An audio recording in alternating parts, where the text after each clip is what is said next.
올라가는 길에 예수님이 침묵하셨던, 예수님이 어느 때에 외쳤고 어느 때에 침묵했는가 잘 연구해야 됩니다.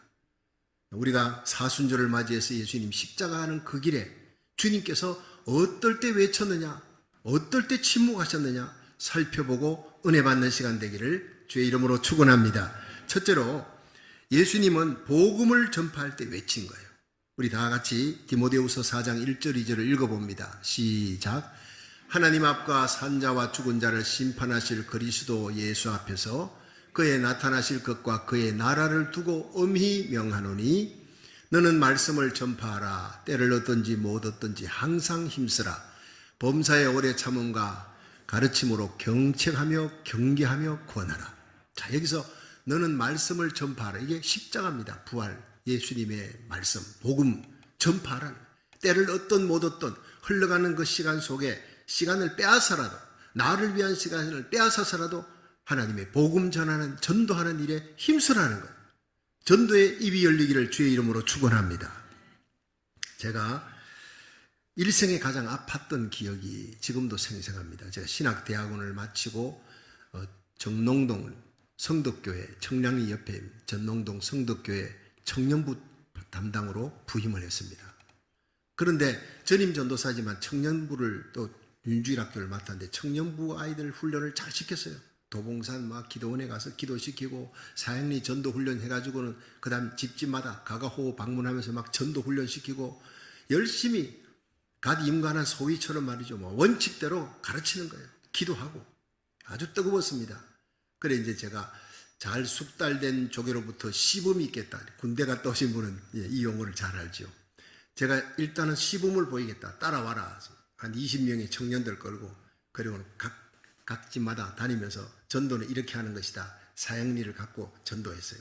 다들 보고 이제 이 집 저 집으로 흩어지는데 나를 따라 한 두세 명의 청년들이 따라서 한 집에 들어갔습니다. 하니까 그 집에 독거 노인이, 혼자 사는 노인이 계세요. 한 80이 다 돼가는 노인. 이 노인이 복음을 받아들였습니다. 사형리를 가지고 전도하니까 잘 받아요. 이분이 마지막 예수님을 구주로 영접하는 그 시간에 주 예수님, 나는 주님을 믿고 싶습니다. 내 죄 때문에 예수님이 십자가에 달려 돌아가셨으니 예수님 내 마음 문을 엽니다. 오셔서 내 죄를 사하시고 나의 주인이 되시고 왕이 되어 다스려 달라 하는 그 기도를 이제 읽고 한번 해보라고, 예수님이 오실 거라고, 영접하시라고.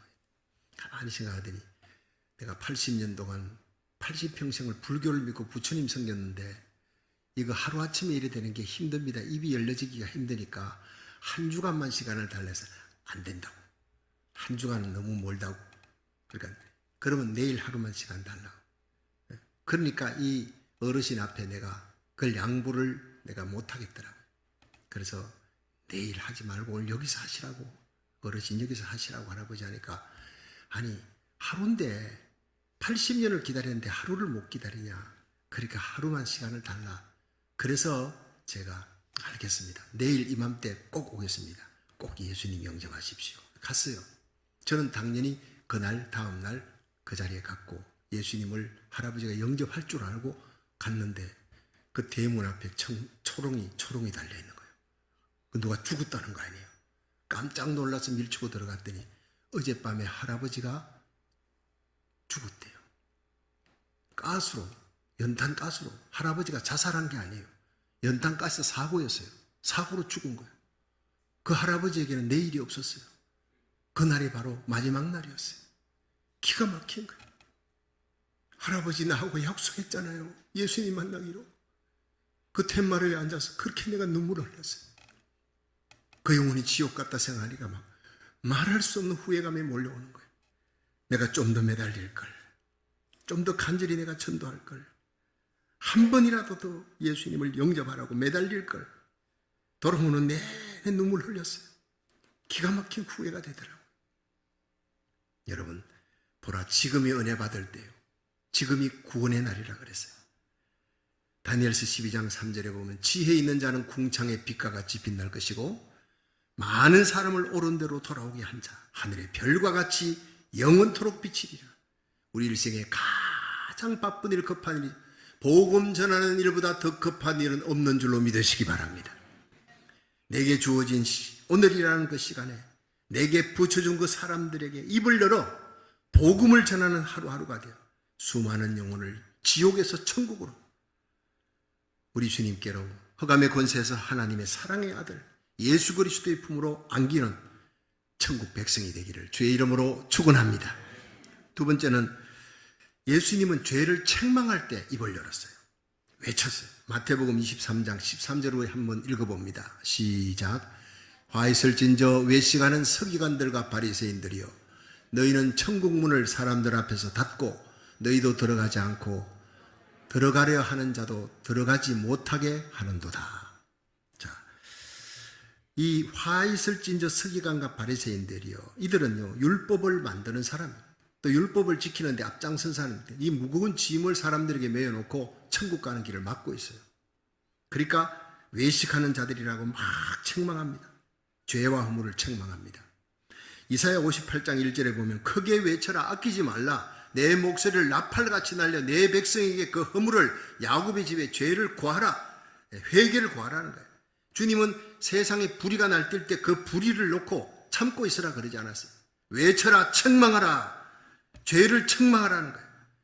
사도 바울은 사도행전 23장 1절에 여러분 형제들이여 오늘까지 내가 범사의 양심을 따라 하나님을 섬겨노라. 여러분, 날마다 우리 마음속에 양심을 통해 들려오는 하나님의 음성이 있습니다. 그 하나님의 음성을 듣고 내 양심대로 양심을 따라 살아가는 사도 바울 같은 사람이 되어야 합니다.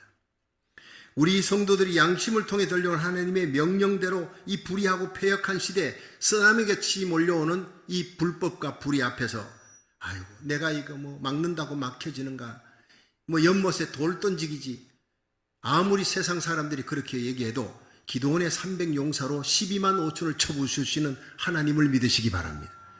이 캘리포니아의 악법이 통과됐어요. 어린 아이들 성전환 하고 싶으면 마음대로 해라. 너희들 돈 없으면 부모한테 얘기하지 마라. 그리고 학교에서 다 해준다. 주지사가 서명하고 그리고 그 돈을 주정부 돈으로 다 해주겠다. 이 기가 막힌 법이 통과가 돼요. 우리가 알지 못하는 상황 속에 통과되었고 이것을 막고 자기 아이들 지키겠다는 부모님들은 그냥 고발하면 제일 들어가. 세상에 이런 악법과 이런 마귀적인 법이 어디 있습니까? 국회의원들이 사인하고 주지사가 사인하고 여기에 의로운 양심에 들려온 하나님의 음성을 듣고 주의 종들이, 목사님들이, 우리 장로님, 권사님, 집사님들이 일어났어요. 어느 때보다 더 뜨겁게 남가주 천역에서 여러분 이 악법을 막자, 아동보호법 주민 발의안을 위한 서명운동을 열심히 전개하고 있습니다. 그런데 우리 주님 세운 교회가 이 모든 일에 역시 선봉장으로 뛰고 있는 거예요. 지난 금요일만 해도 이 교구에 7명의 권사님들이 김서정기로 올라갔어요. 4시간 반을 그때 학교 속에서 132명의 서명을 받았습니다. 지금 도합 1483명의 서명을 받았는데 이제 또 더 올라갔어요. 토요일 저녁에 연락이 왔어요. 목사님 대나무 한남체인에서 장로님 권사님들이 133명을 또 받았습니다. 이제 지금 1616명이 됐어요. 남가주 전체 대형 교회들, 그 은혜 한인교회, 남가주 사랑의 교회 다음으로 우리 교회가 가장 많은 표를 지금 받아내고 있습니다. 지금 월요일날 김서정기에 나가서 우리 이 교구의 권사님들이 131명을 사인받았고 또 화요일날 김서정기에 가서 119명, 한남체인에 가서 목요일날 55명, 또 금요일날 토요일날 132명, 133명 하니까 이번 주일에 주중에 570명을 봐. 여러분 시민권자를 찾아서 10명 중에 2~3명밖에 안 돼요. 그것도 유권자 등록된 사람 찾아갖고 이거 570명 받는다는 게 너무너무 힘든 과정. 몸살이나 나가는 거예요. 이분들은. 목사님, 저희들이 누워서 좀 쉬려고 그래도 하나님께서 내 양심을 통해 들려옵니다. 나가라는 거예요. 아까도 제가 만나서 정말 수고했다니까 우리는 목사님에게 칭찬 드리려고 하는 거 아닙니다.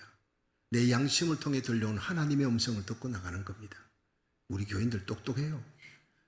목사가 나가자 한다고 나가는 사람들 아니에요. 다른 교회는요, 목사님들이 우리 한번 나가서 서명운동 합시다. 나가자 하면 뒤돌아보면 아무도 없대. 목사님 혼자래요. 그러니까 힘이 맥이 다 빠진다는 거예요. 그래서 저는요, 주님 세운 교회는 어떻습니까? 우리는 나가자 하면 다 따라 나옵니다. 그게 달라요. 그래서 일당백이라는 거예요. 그래서 기독뉴스의 김창호 목사님이 기자입니다. 20년, 19년을 우리 교회를 취재했던 이 목사님이 또 글을 써냈어요. 많은 목사님들이 봤어요. 감동을 하는 거예요. 어려울 때, 힘들 때 주님 세운 교회는 다시 일어납니다. 매일같이 나갑니다. 하나님의 음성을 듣고 거룩한 나팔수로, 거룩한 방파제로 이 땅을 살리기 위해서 일어난 주님 세운 교회에 감동을 줍니다. 여러분, 기자들에게 우리가 감동시키려고 아무리 해도 그 사람들 감동 안 합니다. 그들이 감동할 수 있는 일을 해야 되는 거예요. 믿지 않는 사람조차도 감동할 수 있는 일, 의로운 양심을 갖고 일어나는 겁니다. 불의에 대해서 목숨을 걸고 나서는 겁니다. 저는 우리 주님 세운 교회 담임 목사라는 게 얼마나 자랑스러운지 몰라요. 그렇습니다. 오늘 오후 2시부터 교회에서 버스로 출발해서 부에나팍 소스몰로 갈 거예요. 여러분, 우리는 이 불의하고 패역한 세대를 살아가면서 주님 오시는 그날까지 이 땅의 모든 가정과 모든 교회, 모든 학교들이 성경적인 가치관으로 세워지도록 거룩한 방파제의 역할을 감당하는, 일어나 어둠의 세력을 향해 외치는 그리스도의 강한 군사가 되기를 주의 이름으로 축원합니다.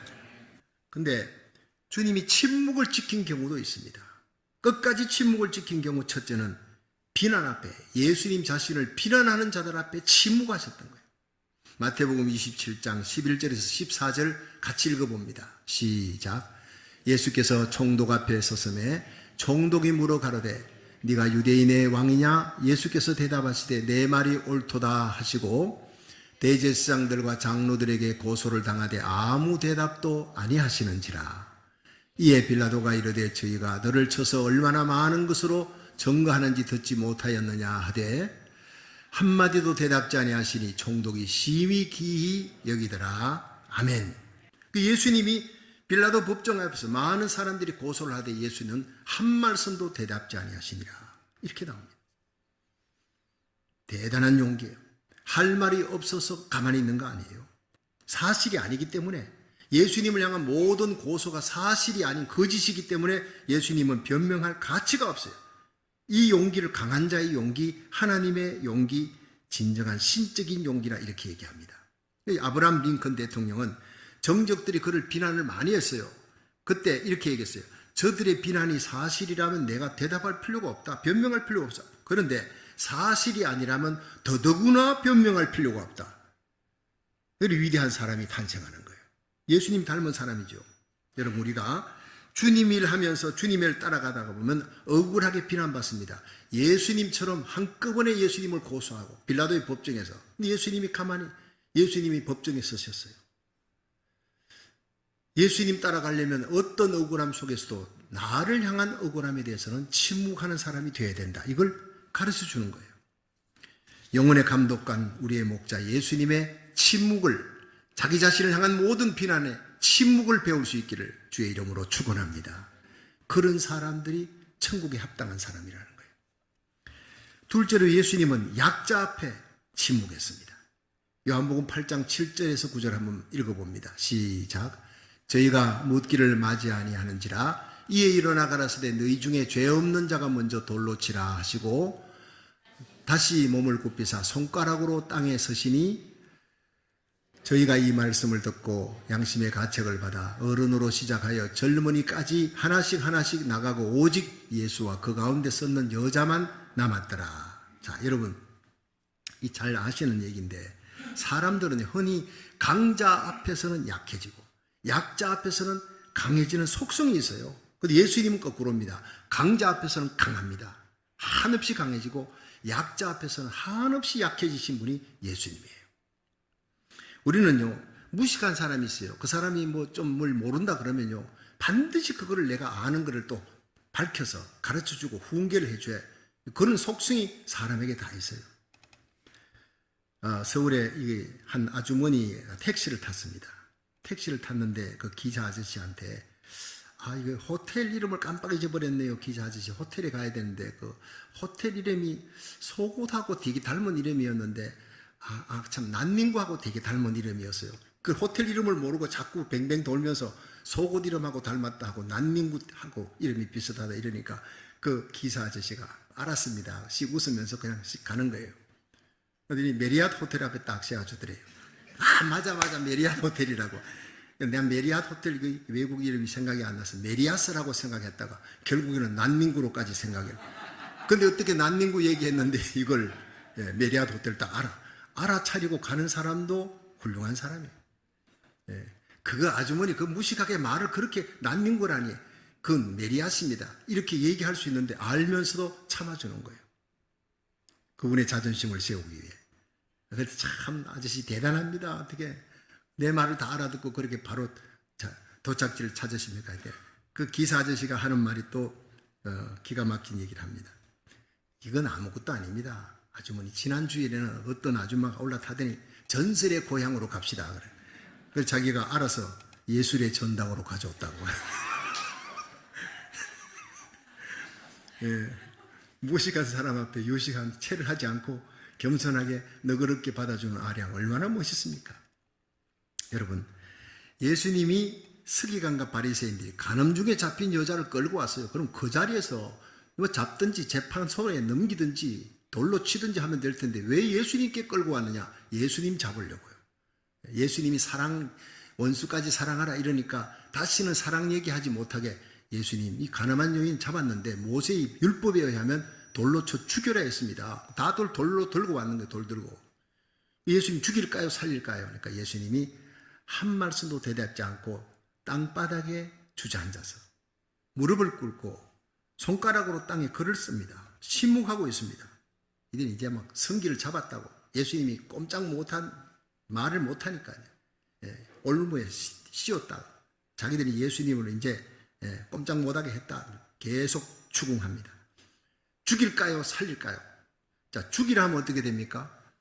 이 여인은 죽이라 하면 당신 사랑에 대한 얘기는 이제 앞으로 못해. 예수님이 살려라 그러면 당신도 율법을 어겼으니까 이 여인과 함께 죽여야 돼. 예수님이 이러지도 저러지도 못하는 상황 속에 밀어넣었단 말이에요. 그때 예수님께서 계속 추궁을 하니까 땅바닥에 글을 쓰시다가 일어나셨어요. 너희 중에 죄 없는 자가 먼저 이 여인에게 돌로 치라. 그 죄 없는 자, 이것이 헬라어로 하마르테토스예요. 죄를 지을 마음조차 없는 자래. 죄를 지을 생각조차 없는 자. 예수님 밖에는 아무도 그런 사람 없습니다. 죄 지을 생각조차 없는 자가 어디 있겠습니까? 손에 돌을 들고 있던 그 손에 힘이 다 빠져버리는 얘기 아닙니까? 그때 예수님이 다시 주저앉아서 글을 씁니다. 그들이 도망갈 수 있는 여유를 주는 거예요. 이게 예수님께서요, 상한 갈대도 꺾지 아니하시고 꺼져가는 심지도 끄지 아니하신 예수님의 자비와 불쌍히 여기는 마음, 긍휼의 마음이 가늠한 여인, 죽어 마땅한 그 가늠한 여인에게만 향한 것이 아니라 돌을 들고 있는 그 바리새인들에게도 향하신 주님의 척은히 여기는 마음. 너희들 빨리 도망가라.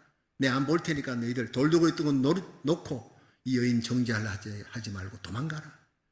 그분이 바로 오늘 우리 예배를 받으시는 예수님인 줄로 믿으시기 바랍니다. 여인아, 너를 정죄하던 자가 어디 있느냐? 하나도 없나이다. 다 돌을 놓고 갔습니다. 그래, 나도 너를 정죄하지 않으니 가서 다시는 죄를 범하지 말지니라. 이렇게 얘기가 끝납니다. 여러분, 이 말씀 앞에 우리는 우리 자신을 조명해 봐야 됩니다. 과연 우리가 바리새인들처럼 약자 앞에서 너무 강한 채 한 적이 없는지, 가난한 자 앞에 돈 자랑한 적 없는지, 병약한 자 앞에 건강 자랑한 적 없는지, 무식한 자 앞에 학벌 자랑한 적이 없는지, 자식 문제로 가슴 치는 사람들 앞에 내 자식 자랑하지 않았는가 생각해 봐야 돼. 나의 지나친 과장 자랑 앞에 상한 갈대라도 꺾지 않고 꺼져가는 등불이라도 끄지 않도록 약자 앞에 긍휼의 마음으로, 예수님의 마음으로 엎드리는 저와 여러분 되기를 주의 이름으로 축원합니다. 그것이 바로 십자가 지고 가는 우리 성도들의 모습이라는 거예요. 마지막 얘기입니다. 예수님은 십자가 앞에서 침묵했습니다. 마태복음 26장 52절에서 54절 읽습니다. 시작. 이에 예수께서 이르시되 내 금을 도로 집에 꽂으라. 금을 가지는 자는 다 금으로 망하느니라. 너는 내가 내 아버지께 구하여 지금 12영 더 되는 천사를 보내시게 할 수 없는 줄로 아느냐? 내가 만일 그렇게 하면 이런 일이 있으리라 한 성경이 어떻게 이루어지리요 하시더라. 아멘. 자, 여러분, 예수님께서 이제 십자가 지시기 위해 겟세마네 동산을 향해서 기도하십니다. 그 기도가 땀방울이 피가 되는 기도 아닙니까? 그 기도를 한 후에 이제 군병들이 몰려오고 가룟 유다가 이제 앞장서 가지고 예수님을 넘기려고 옵니다. 그때 베드로가 잠들어 있던 베드로 야고보 요한 나를 위해 기도해 달라. 내 마음이 슬퍼서 죽게 되었다.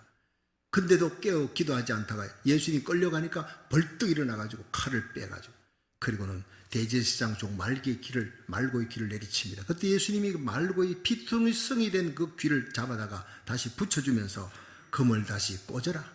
금으로 일어나는 자는 금으로 망하느니라. 내가 하늘에 12영도 되는 천사를 보내어 이들을 멸할 수 없는 줄 아느냐. 그러면 어떻게 하나님의 뜻이 이루어지겠느냐. 너무나 감동스러운 얘기. 강도처럼 끌려가면서 억울하게 끌려가면서도 내가 이렇게 죽어야 너희들의 죄를 사해 줄 수 있다. 십자가에 끌려가야 된다.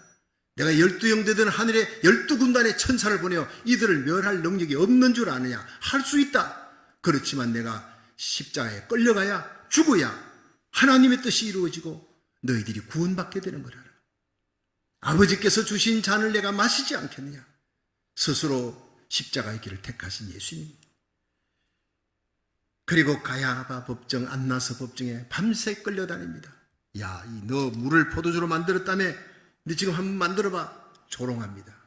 주님은 아무 대답이 없습니다. 그리고 하속들이 예수님의 얼굴을 보자기로 뒤집어 씌워놓고 막 사방에서 두드려 때립니다. 주먹으로 치는 거예요. 선지자야, 너 다 알지? 누가 너를 때렸느냐? 종들에게, 하속들에게까지 조롱을 당하셨던 예수님. 브라디도니온에 끌려갔어요. 40에 하나 가만내를 그 채찍 끝에 철편을 박아 살점을 뜯어내는 그 채찍을 맞으면서도 침묵하신 예수님. 예수님이 채찍에 맞음으로 우리가 나음을 입었느니라 그랬어요. 주님의 침묵 때문에 우리가 구원받는 겁니다. 사람들이 예수님의 얼굴에 침을 뱉고 그 군합발로 예수님의 몸을 짓밟습니다. 수염을 뽑습니다. 십자가로 끌고 가 두 손 두 발에 못을 박아 피를 하염없이 물같이 흘리면서도 아무 대답이 없는 예수님. 우리 때문에 그 고통을 감수하고 계신 예수님.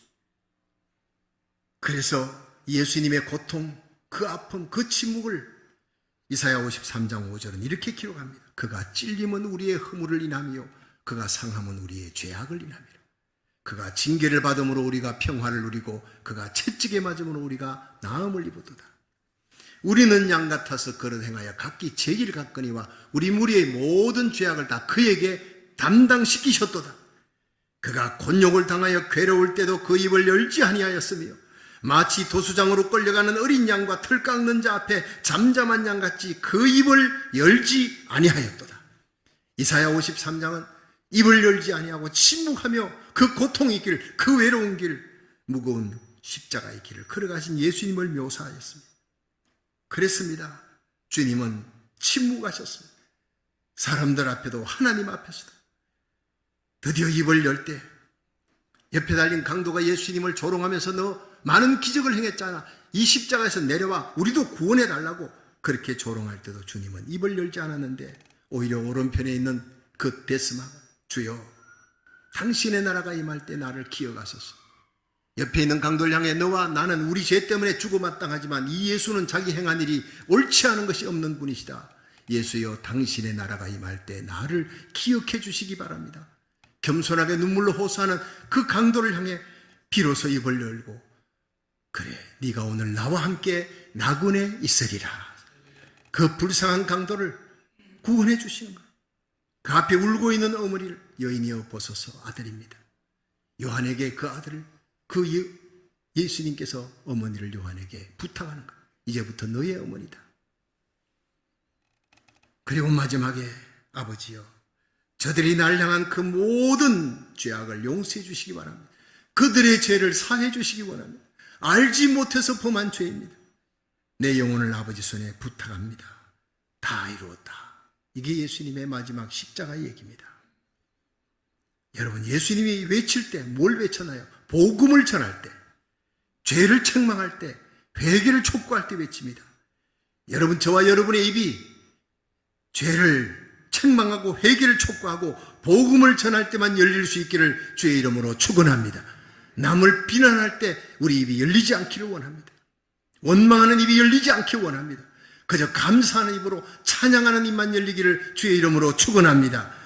주님이 침묵하실 때 침묵으로 걸은 십자가 길, 자신을 향한 모든 비난 앞에 침묵하시고 불쌍한 약자 앞에 침묵하시고 십자가 앞에 십자가 길에 침묵하셨던 예수님, 주님이 외치실 때 우리도 외치고 주님이 침묵할 때 우리가 침묵함으로 끝까지 주의 발자취를 따라가는 자들이 되어야 주님 오시는 날 영광 가운데 들림받을 줄로 믿으시기 바랍니다.